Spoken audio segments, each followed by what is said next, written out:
दोस्तों, क्या team India के तेज गेंदबाज आकाशदीप ने लाइन क्रॉस कर दी? क्या आकाशदीप ने बदतमीजी की, जिसे लेकर बहुत सारे क्रिकेट दिग्गज उन पर भड़क गए हैं। रिकी पोंटिंग ने तो यहां तक कह डाला कि मैं होता तो शायद मेरा हाथ चल जाता।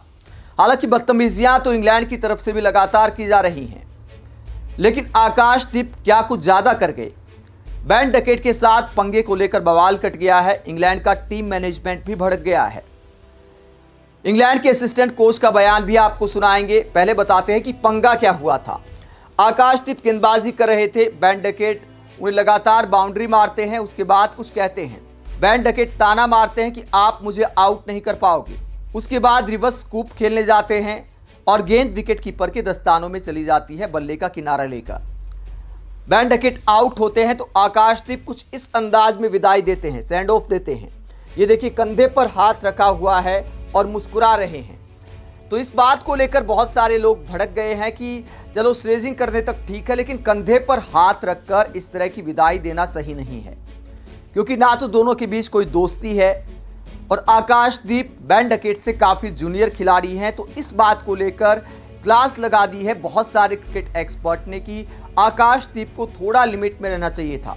इस तरह कंधे पर हाथ रखकर बेन डकेट के साथ ऐसा व्यवहार नहीं करना चाहिए था। खिलाड़ी का थोड़ा सम्मान भी करना चाहिए। हालांकि सम्मान अपने हाथ में भी होता है। यह भी सच्चाई है कि बेन डकेट ने भी कई बार बहुत ज़्यादा स्लेजिंग की है। रविंद्र जडेजा को यहां तक कह दिया था इंग्लैंड के खिलाड़ियों ने, और बेन डकेट भी लगातार स्लेजिंग कर रहे थे उनकी कि ये तो टीम में डिजर्व ही नहीं करते हैं। मतलब जडेजा इतने बड़े ऑलराउंडर हैं, कहीं ज़्यादा सीनियर खिलाड़ी हैं बेन डकेट से, उसके बावजूद उनकी इस तरह स्लेजिंग की गई। तो उसी तरह का काम किया है आकाशदीप ने बेन डकेट के साथ। हालांकि मेरा यह भी मानना है कि आकाशदीप को भी शायद ऐसा नहीं करना चाहिए था। इंग्लैंड का टीम मैनेजमेंट अब इस बात को लेकर भड़क गया है। रिकी पोंटिंग का बयान भी आपको सुनाएंगे। इंग्लैंड के असिस्टेंट कोच मार्कस ट्रेस्कोथिक ने क्या कहा? मैं बस यही कह रहा था कि मेरे समय में कई खिलाड़ी ऐसे थे जो उन पर कोहनी मार देते। मुझे नहीं लगता कि मैंने कभी किसी गेंदबाज को किसी को आउट करने के बाद ऐसा करते देखा है। आगे ट्रेस्कोथिक कहते हैं, डकेट ने अपना काम किया और इस मामले को और न बढ़ाते हुए शांति से मैदान से बाहर चले जाना सही था। देखिए, गेंदबाजों के पास कई शब्द होते हैं, जैसा कि हमने इस सीरीज में दोनों टीमों में देखा है, लेकिन ये सब अलग था। तो मार्कस ट्रेस्कोथिक कहते हैं कि आकाशदीप ने लाइन क्रॉस कर दी और मैंने कभी किसी को ऐसा करते नहीं देखा। मेरा समय होता तो शायद कोई बल्लेबाज कोहनी तक मार देता ऐसी हरकत के लिए। वही रिकी पोंटिंग ने क्या कहा?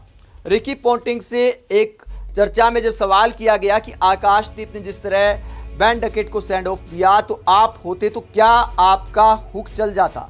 आप पंच मार सकते थे दाएं हाथ से? तो रिकी पोंटिंग ने कहा कि हाँ, बिल्कुल ऐसा हो सकता था। उन्होंने बेन डकेट की तारीफ की कि उन्होंने धैर्य के साथ काम लिया और सिर नीचा रखकर चलते चले गए। आकाशदीप को कोई रिएक्शन नहीं दिया। तो तमाम क्रिकेट एक्सपर्ट आकाशदीप के इस व्यवहार से गुस्सा हैं। दोस्तों, मुझे भी लगता है कि इतना ज़्यादा आकाशदीप को नहीं करना चाहिए था। अगर हमारा कोई सीनियर बल्लेबाज होता और इंग्लैंड का कोई नया गेंदबाज इस तरह से सेंड ऑफ देता तो हमें भी बुरा लगता। देश के नाते हम अपने खिलाड़ियों के साथ ज़रूर खड़े होते हैं, लेकिन इस तरह मुझे लगता है कि लाइन क्रॉस नहीं करनी चाहिए। थोड़ा सा मुझे लगता है कि बचकाना व्यवहार था आकाशदीप का। हालांकि बचकाना व्यवहार फिर कहूँगा कि इंग्लैंड के खिलाड़ियों की तरफ से भी लगातार किया जा रहा है। यही वजह है कि दोनों तरफ से जवाब देने का जो सिलसिला है उसमें कई बार लाइन क्रॉस हो जाती है। आप आकाशदीप के इस व्यवहार को लेकर क्या सोचते हैं, जिसे लेकर रिकी पोंटिंग कहते हैं कि मेरा तो पंच चल जाता और ट्रेस्कोथिक कहते हैं कि अगर हमारे समय का कोई खिलाड़ी होता तो कोहनी मार देता? कमेंट बॉक्स में अपनी राय जरूर दें, साथ ही चैनल को सब्सक्राइब भी करें। नमस्कार।